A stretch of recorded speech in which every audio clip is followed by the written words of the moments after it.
Hoy nos toca exponer a Álvaro Sicarelli, quien es el Sergio Massa pero en versión histérica y gritona. Un pseudo intelectual que cada 2 minutos está calificando en nazi a todo el mundo sin saber que en primer lugar es un delito. En segundo lugar, banaliza la situación al igual que su maestro, el cual fue repudiado por un museo llamado Museo del Holocausto en Buenos Aires. ¿Por qué decido exponer a este personaje?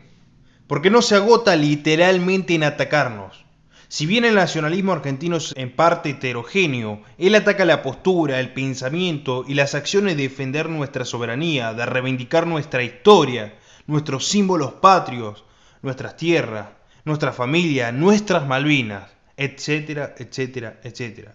Lo hace porque es anti-argentina, es cipayo, es bandepatria, como lo verán hoy. Dicen que no hay que culpar a alguien por lo que hacen, hablan y piensan las personas que te rodean. Sin embargo, en este caso hablamos sobre referentes, es decir, figuras elegidas por el mismo Sicarelli como Sebrelli, Carlos Escudé, Sarlo, Lanata, Fernando Iglesias, Copdaló e incluso su madrina política, que es la ex montonera y actual borracha Patricia Bullrich. ¿Saben lo que dicen los referentes de Sicarelli? Esto. Hablamos de Malvinas como si nunca hubiéramos perdido la guerra. Y no entendemos que la guerra se perdió. No estoy diciendo que estuvo bien o mal, estoy diciendo que se perdió. Cuando vos vas a un partido y lo jugás, ganás o perdés.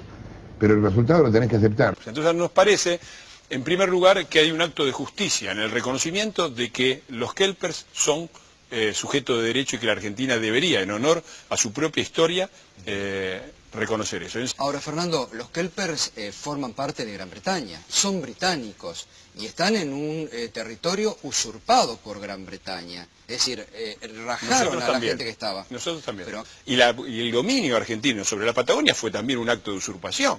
Ahora, digo yo, ¿estamos los argentinos dispuestos a resignar la Patagonia o irnos los argentinos como vos y yo, que somos de origen europeos? Si los pueblos originarios nos dijeran, queremos que se vayan de acá, ¿nos iríamos? Entonces, me parece que hay una gran hipocresía en eso, en pedir que otros respeten cosas que nosotros no respetamos. A ver, vamos a escuchar y además, la opinión... los kelpers sí. son británicos a partir de uno de los tantos favores...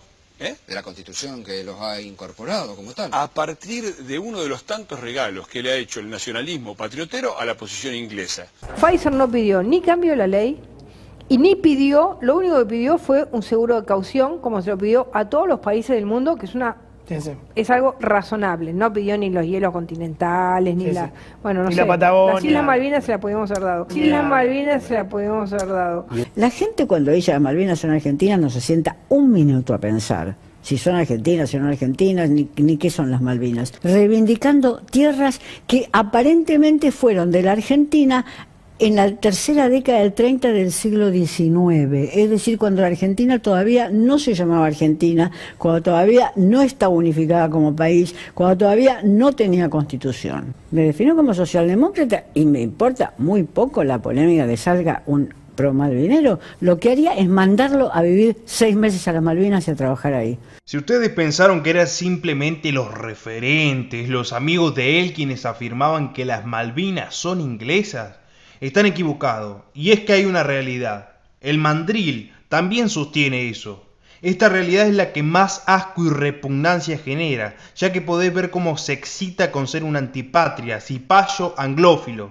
El sodomita reivindica el genocida y racista Churchill, que juró hacer de la Argentina todo lo posible para que estemos siempre aplastados y sometidos, así como la inmoral de Margaret Thatcher, que durante la guerra de Malvinas pensó en bombardear una ciudad de la provincia de Córdoba. Dicen tener como mentor en relaciones exteriores al sionista y masón Carlos Escudé, que afirma que los derechos argentinos en Malvinas son relativos. Puedes tener tu propia opinión sobre el accionar de la Junta Militar y criticarlos, objetar o incluso tener alguna manera distinta de recuperar nuestras islas. Ahora, decir que son inglesas, eso es otra cosa. Y todo lo que sostengan esto deben ser juzgados por traición a la patria. También ocurre lo mismo con su decrépito ídolo Sebrelli, que firmó un documento pro-británico. Más pues esta señora, la que nos devolvió la democracia en Argentina, porque la que nos devolvió la democracia fue esta señora, porque si esta señora no le hubiera ganado un general borracho, demente y descerebrado, que mandó, ¿no?, de las provincias del interior a más de 700 adolescentes sin casi formación militar al muere, y que fue avivado por una turba de descerebrados mentales en Plaza de Mayo, que 2 días antes habían sido reprimidos por el mismo borracho. Si no fuera por esta señora, que fue la que acordó la salida de Hong Kong como colonia británica, no tendríamos democracia en Argentina. Che, Sodomita, ¿es casualidad de que tu jefa política como tu ídolo británico estén relacionados con el alcoholismo crónico? ¿Lo elegiste por ese motivo o porque ambos demostraron su amor hacia Reino Unido? Otra de sus características es que siente atracción sexual por personas de tercera edad. En este caso, un anciano como Kissinger admite que desde adolescente lo admira. Me acuerdo una vez, alguien, yo ya tendría 17 años, y alguien me da un artículo, no me acuerdo si del diario Clarín o de La Nación, sobre política internacional de Henry Kissinger. Y ahí pensé que ahí no había internet que había, no es la de ahora, y yo que siempre fui un ratón de biblioteca, empecé a buscar libros en la biblioteca del colegio, me iba a la Biblioteca Nacional, a la Biblioteca del Congreso, y me acuerdo que no sé cómo llegué al primer tomo de las memorias de Kissinger, llegué a ser asesor de seguridad nacional de un presidente de Estados Unidos, y a negociar la paz con Vietnam. Entonces yo decía, bueno, yo quiero ser eso también. Entonces yo quería ser un político con un altísimo nivel de formación intelectual. Un político con un altísimo nivel de formación intelectual, pero también querés ser un miserable como él. Otros que te atraen son Soros y Bill Gates, que justificás sus nefastas acciones. Cuidado, de tanto que te atraen estos ancianos se te va a poner celoso el marxista Sebrelli. Aunque yo sea agnóstico, respeto las creencias de las demás personas, no me opongo, no los critico y no odio sus credos. Vos sí. Tu blasfemia se puede ver con facilidad. ¿El pacto de la Moncloa con quién? Con la Iglesia, con la Conferencia Episcopal Argentina, que sus sotanas tienen olor a sudor de nene. Yo aborrezco de la Iglesia Católica como institución, me parece nefasta, fascista, retardataria, al igual que me parece el Islam una cosa vomitiva, y cualquier institución religiosa que se transforma en un grupo de poder. El Mono Manco menciona que rechaza a la Iglesia Católica por la participación que tiene dentro de la actividad política. Por ese motivo pide a grito la separación de la Iglesia y del Estado.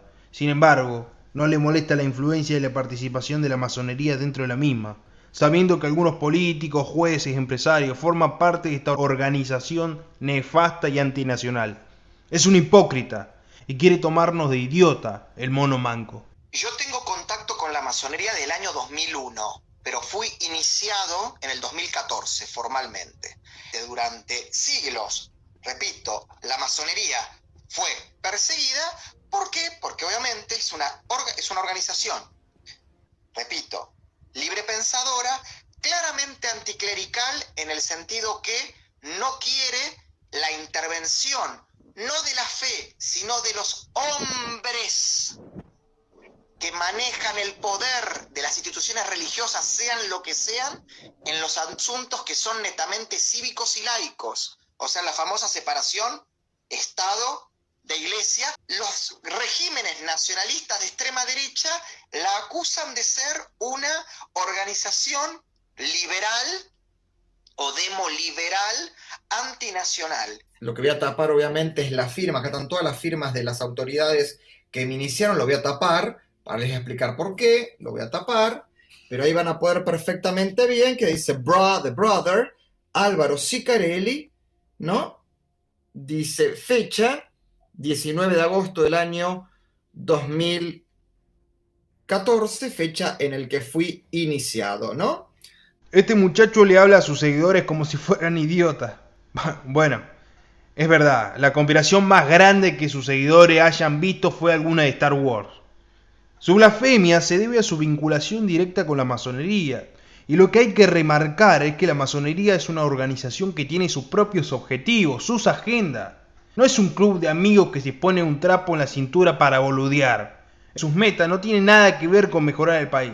Además de ser un declarado masón y un amante del nacionalismo británico, también es un amante del nacionalismo israelí, o sea, el sionismo. Que soy sionista, si ser sionista es defender el derecho a Israel a vivir de forma pacífica dentro de fronteras establecidas y sólidas, sin sufrir la agresión de estados nacionales o de organismos y organizaciones terroristas, sí, efectivamente, entonces soy sionista. Decís ser sionista, pero más que eso sos un bruto. ¿Cómo vas a defender un estado terrorista como Israel que bombardea un país como Palestina, cuyos ciudadanos cada vez están más sometidos por la fuerza israelí que los torturan?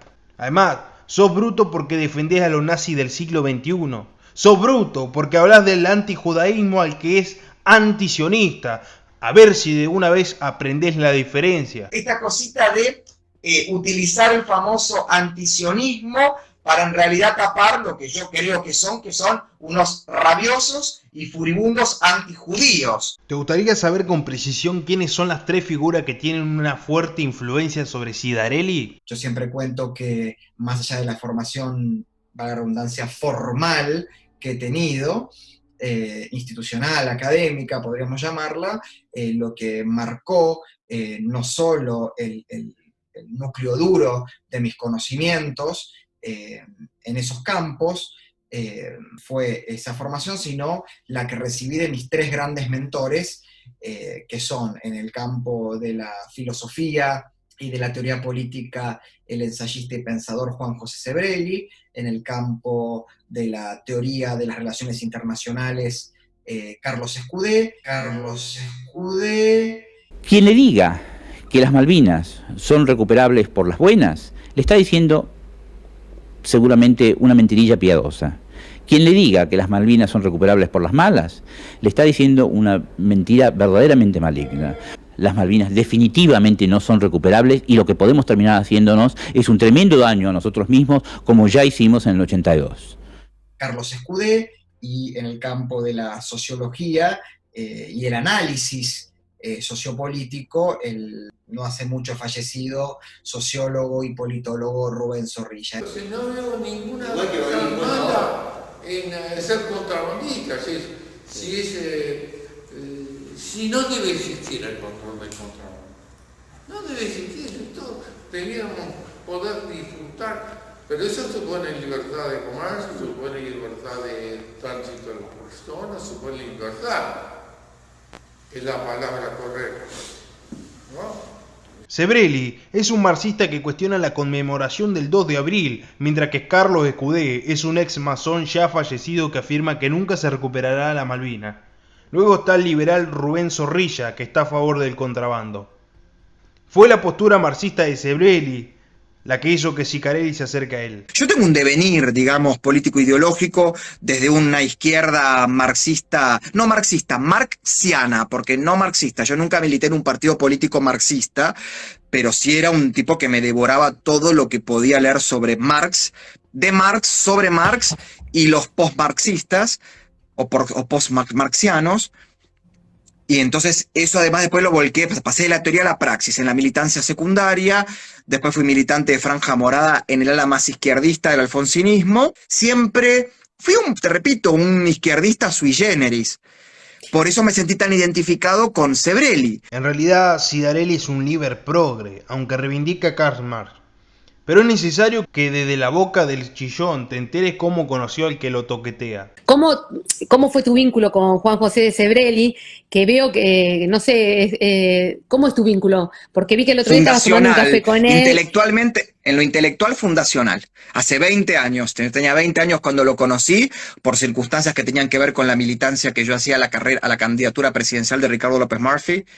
2002-2003, y en plena campaña presidencial de Ricardo organiza un evento donde muchos intelectuales que habían sido de izquierda, principalmente algunos marxistas y otros alfonsinistas, lo apoyan como un hecho inédito, ¿no? Apoyar a un candidato de centro-derecha, o de derecha para ese momento, y bueno, me piden organizar el evento y voy al Museo Malva donde se hace, y bueno, uno de los oradores era Juan José. Entonces cuando escucho al locutor que cuenta el derrotero de él, yo quedé, bueno, y hablemos cuando él empezó a hablar, porque tiene toda esa verba tan coloquial, tan atractiva, y ahí hiciste el clic.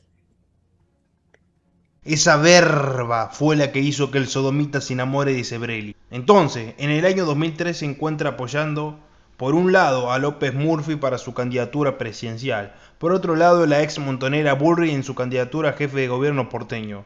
Luego, formó parte del grupo de La Borracha y en conjunto fundaron el Partido de Unión por Todos. En eso apoyó la campaña de diputada nacional en el año 2005. Fue parte de la coalición cívica de su fundación en el año 2007, que estaba liderado por Bullrich, Carrió y Stolbizer. Formó parte del GEN, Espacio Político Stolbizer, donde en 2011 participaron en apoyo al jefe de gobierno de Pino Solana. Desde siempre estuvo en contra del PRO y de Macri. Una de las jefas políticas que tiene es Carrió, que decidió en 2015 armar una coalición con quien en su momento dijo que era un saqueador y un contrabandista.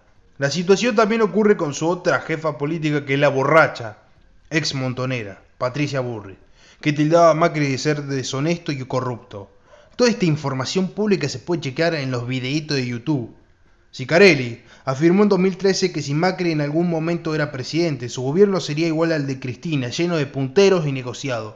Trató a lo del PRO de racista y que convirtió a la legislatura en un aguantadero. Sin embargo, luego de haber trabajado en el Senado junto a Michetti durante el gobierno de Macri, cambió radicalmente sus opiniones sobre toda esta gente, dejando de existir así su crítica, salvo sobre aquellos hechos indefendibles. Entonces, ¿qué es lo que tiene en la cabeza Cidarelli? En la mal llamada década infame también tenemos grandes defensores de las ideas de la libertad, que se pusieron en el lado correcto, creo, de la historia en ese momento. Y después tuvimos muchos ultraconservadores, casi reaccionarios, que eran liberales, entre comillas, en lo económico. Pero eso no los hacía liberales. E incluso en Argentina nunca terminó de existir un auténtico partido liberal. Liberal en lo económico, liberal en lo político y liberal en lo social y cultural. Liberal en lo económico, liberal en lo político y liberal en lo social y cultural.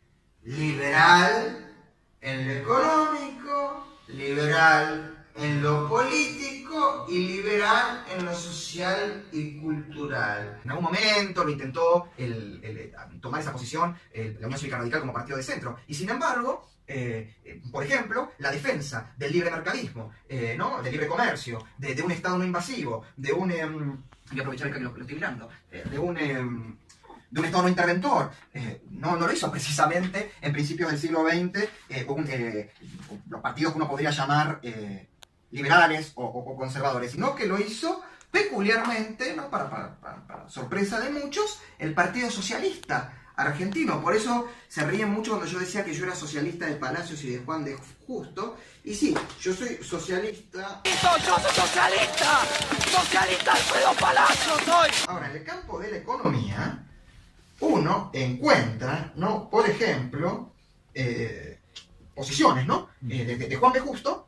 Primero, por ejemplo, cuando el Partido Socialista Argentino se funda, lo primero que hace es además crear un diario, porque en esa época, en el siglo XX, los partidos políticos trataban de tener un diario, o sea, sacaban un diario diariamente, ¿no? Algo así como un órgano de difusión de sus ideas. En el caso del Partido Socialista fue el diario La Vanguardia. Y el diario La Vanguardia, que se funda en 1894, decía el título, ¿no? Como cuando uno lee un diario, ¿no? El nombre del diario, y abajo tiene un lema que decía, ¿no? La Vanguardia, órgano de difusión del Partido Socialista de la República Argentina, y abajo, entre comillas, decía: venimos a difundir las doctrinas económicas creadas por Adam Smith, David Ricardo y Karl Marx. Y a Karl Marx, al que consideraban el último liberal clásico. Paradójico, ¿no? El Partido Socialista. Y por ejemplo, en José Ingenieros, que fue secretario de Juan B. Justo, pero también lo fue Roca, en su libro Sociología Argentina, decía, por ejemplo: es necesario adoptar el régimen económico capitalista, por el cual llegaremos al modelo económico socialista. Sin un desarrollo positivo y completo del régimen económico capitalista, no puede haber condición previa indispensable para toda evolución posterior. Y voy a decir una frase que es asombrosa. Dice: el proteccionismo y el intervencionismo son enemigos del socialismo. En el video que viste recién aparece el supuesto liberal que en paralelo es defensor de la dictadura del 30, paradójicamente. Además, te cuenta cómo los socialistas del siglo XX de Argentina definían a Marx como un último liberal clásico. La realidad es que por un lado es un globalista, un liber progre, pero por otro es que tiene terrible quilombo en la cabeza, una ensalada. Falta que diga que Burri era de la AAA, que el Presto es periodista, que De Peroncho es inteligente, o que en realidad no es el esclavo sexual de Sebrelli. ¿Querés seguir viendo las contradicciones que tiene? Mirá al liberal dictador. Soy diputado nacional, de las primeras leyes que voy a hacer es, como hizo Eduardo Bolsonaro, voy a sacar una ley para prohibir partidos de filiación nazifascista y filiación comunista. Creo que, a ver, este es el problema. Este es el problema también de los excesos de la libertad de expresión de este tipo de gentuza. Primero, yo quisiera saber cómo vos podés condensar. Sí, claro, exactamente. Quiere una ley para prohibir supuestos partidos nazi y comunistas. Eso es un delirio y un peligro, desde ya porque los criterios para definir a un partido nazi o comunista dependen de él. Porque como van a ver en un rato, tiene la soberbia de decir quién es liberal y quién no, quién es nazi, quién es comunista o quién es anarquista. El idiota luego continúa diciendo que hay exceso de libertad de opinión. ¿Acaso no eras liberal? Ahora van a estar viendo en pantalla otra contradicción. La histérica expresa que tiene una postura liberal en lo económico. Tanto su amiguito como él abogan por un Estado chico, abogan por reducir los impuestos. Sin embargo, vemos como desde el fondo de su corazón quiere darles DNI a las personas según su género y no por su sexo. Sin rodeo alguno, dice que según la identidad debe hacerse. ¿Cómo se llama eso que estás haciendo, Alvarito? Militar la ideología de género. Otra pregunta. Amante de la reducción del gasto público, ¿cómo se financia la repartija que querés hacer? Por otra parte, todos sabemos lo peligroso que es convalidar del Estado la autopercepción, ya que puede provocar una consecuencia fatal y que terminaría en la relación carnal entre un adulto y un niño. ¿Eso es lo que deseás? Hoy cuando comencé el video le decía que la gritona era Sergio Massa porque realmente hace lo mismo. Massa decía voy a meter en cana a los CAI, ahora está con ellos. La gritona decía que los del PRO eran racistas, que convirtieron a la legislatura en un aguantadero, que Macri llenaría de puntero y haría negociado, que tenían los mismos vicios que el kirchnerismo, que Durán Barba y Marcos Peña eran los Zanini y los máximos del larretismo, que era un férreo opositor, etcétera, etcétera, etcétera. Luego terminaría a los abrazos con ellos. Lo mismo pasó con los liberales. Cidarelli ha atacado en diversos momentos a varios referentes del liberalismo. El motivo es que el proyecto que él defiende es conducido por Bullrich, la cual el objetivo a mediano plazo es lograr que Javier Milei se una a Juntos por el Cargo. En esta imagen se ve claramente cómo ataca a liberales por atacar al macrismo. También ataca al partido NOS y a Gómez Centurión, ya que tiene un sector liberal. Sicarelli trabaja sobre el sector del liberalismo para ayudar a esa muchacha que tuvo una juventud peronista, esa que luego sería miembro activo de Montoneros, esa que se hacía llamar Carolina Serrano, esa que en 2001 fue denunciada por su hoy amiga Carrió por integrar una asociación ilícita con De la Rúa, esa que encarcelaba a tuiteros cuando era ministra de Seguridad. Para esa trabaja. Sepan esto, el Llorón desde siempre tuvo rechazo por Agustín Laje y Márquez. De hecho, los trató en un inicio como una pareja sexual de liberfacho, sosteniendo que el nazi de los dos era Nicolás Márquez. Se ve en una de las conversaciones vía Instagram cómo lo sostiene y además dice que Laje es el idiota útil. También los culpó de la aparición de carteles en una marcha que ellos convocaron. Cuando se dio cuenta que atacar a Laje sería un costo caro a pagar, decidió pegarle solamente a Nicolás Márquez. Un tipo como Nicolás Márquez, que se le pianta un lagrimón el día que muere, Salvador Borrego, líder del movimiento nacional socialista de México, que escribe un libro pedorrísimo, lleno de inexactitudes históricas, sin casi bibliografía, repudiado hasta por historiadores de derecha, se llama Derrota Mundial, ¿no? Un negador absoluto del holocausto, y no del holocausto judío, del holocausto en general, donde dice que no hubo campos de concentración, que no existió la conferencia de Wannsee, el programa de la solución final, que no se asesinaron judíos, homosexuales, gitanos, disidentes, periodistas disidentes, políticos disidentes, y él, el día que muere ese tipo, un negador de todo esto, de todos estos crímenes contra la humanidad, publica una versión de ese libro, primera edición, y una edición nueva, donde en la primera edición hay una estrella de David sangrante con una cosa espantosa, y muestra la dedicatoria, y vos me vas a decir que vos no sos un tipo que coincide por lo menos en un 50% con lo que dice el libro, y ya coincidir con un 2% de lo que dice el libro te hace un reverendo nazi, hijo de remil puta. Porque yo quisiera saber qué harían todos los que defienden a Nicolás Márquez si Victoria Donda, Miriam Bregman, Diana Conti pone un posteo, ay, acá con el libro de Juancito, y Juancito era, no sé, un carcelero de Stalin, o el jefe de los servicios secretos de Castro, o, no sé, la mano derecha de Chávez. Se las estarían comiendo crudas y las querrían colgar de los pelos de la argolla en Plaza de Mayo. ¿Está? Entonces, para mí es lo mismo. Yo acá tengo el Mein Kampf. Obviamente que eso no me hace nazi, pero a mí no me van a ver, ay, acá feliz de tener esta primera edición del Mein Kampf firmado por Hitler, qué feliz que estoy. Además, otra cosa, Nicolás Márquez, que dice que él es conservador, pero libertario antiestatista, defiende este tipo de gente que es ultra colectivista, que cree que dentro del Estado todo, fuera del Estado nada. No, dejémonos de joder. A mí, yo pelotudo no soy, pero bueno, y además el pasado que lo condena. El pasado que lo condena. Busquen las cosas que escribía en prensa republicana. Un tipo que se la pasa diciendo, el economista judío tal, el filósofo judío tal, el político judío tal, qué sé yo, no sé, el limpiabotas judío tal. Yo no escucho que él escriba el pensador católico, el político católico, el escritor protestante, siempre una obsesión con los judíos, con los judíos, con los judíos.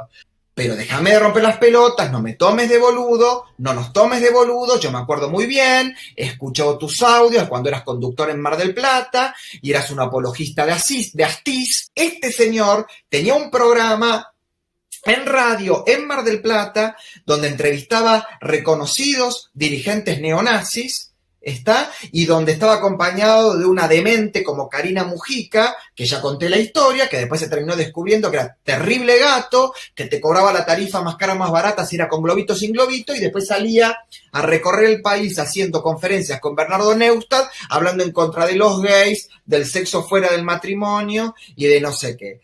La obsesión que tiene con el tema de la homosexualidad, que no es lo mismo que la crítica a los llamados colectivos LGBT, que si ustedes buscan, yo soy un crítico acérrimo, odio la marcha del orgullo gay, odio la visión colectivista de lo LGBT, me repugnan los gays que se ponen los, ¿cómo se llama?, las remeras con el Che Guevara, odio la educación sexual que no tiene que ver con la prevención de enfermedades sexuales y la práctica de una vida sexual responsable y sana, sino que busca la erotización del niño. Odio todo eso. Ahora, vos lees las partes estas de cosas, este tipo tiene un problemita con lo que la gente hace con su culo y con su boca. Y a mí una persona que tiene tanto problemita con eso, me parece que justamente en su boca y en el otro lado debe tener bastantes preguntas. Y no me pregunten más por este tipo, porque ya me tienen harto que me pregunten. Parece que yo tengo una obligación de debatir con Nicolás Márquez, de dialogar con Nicolás Márquez, de estar atento a lo que Nicolás Márquez dice, pero por favor, ¿viste? Y ni hablemos esta cosa de levantar ese librito como si fuera la Biblia, un evangelio revelado de verdades. Basta, porque al fin y al cabo muchos se terminan transformando en aquellos que dicen combatir. He dicho carajo mierda. Hace poco tuvo una entrevista con la esposa de Nicolás Márquez. Adivinen qué hizo el mono manco. Se orinó encima como un anciano con incontinencia urinaria. Más allá de todo, es un poco raro que le pegue a Nicolás Moraz, Agustín Laje, Nicolás Márquez, Kachanowski, Delfina Wagner, Yamil Santoro, entre otros. ¿No será acaso que tenés una intención determinada? ¿Será que estás preocupado porque los que se identifican como liberales no te siguen? Para finalizar, les cuento que Sicarelli conoce a Victoria Donda desde los 17 años. Todo esto dicho por él mismo. Agrega, la conozco desde cuando Victoria no se llamaba Victoria, porque era hija de desaparecidos. Desaparecidos, dice, y no asesinos, como dice Eva Donda. Con Victoria Donda. Victoria la conozco desde que tenemos 17 años, cuando Victoria no se llamaba Victoria, porque ni siquiera sabía que era hija de desaparecidos. Hijas de desaparecidos. De mis padres sé todas las cosas buenas que me contó mi familia mientras fui creciendo, porque yo tenía 1 año cuando mis papás murieron. Sé también de que eran nobles, que fueron idealistas, revolucionarios y que también mataron. Por un lado, yo sé que mis papás mataron también, eran revolucionarios, eran combatientes. Nadie puede estar a favor de los hechos cometidos en la dictadura, pero tampoco nadie puede estar a favor de los hechos cometidos por los terroristas. Hijas de desaparecidos. Y nos conocemos de la militancia universitaria. Yo militaba en el movimiento reformista y ella militaba en la izquierda. Dejémosle pasar esa a la Llorona. Pero, ¿qué dijo del ex marido de Victoria cuando este hizo un texto que trataba en cuestiones sexuales sobre lo que sentía con respecto a su hija de 9 años? ¿Qué dijo Sicarelli? Suscríbete y compartí este video. Nos vemos en la próxima, compatriota.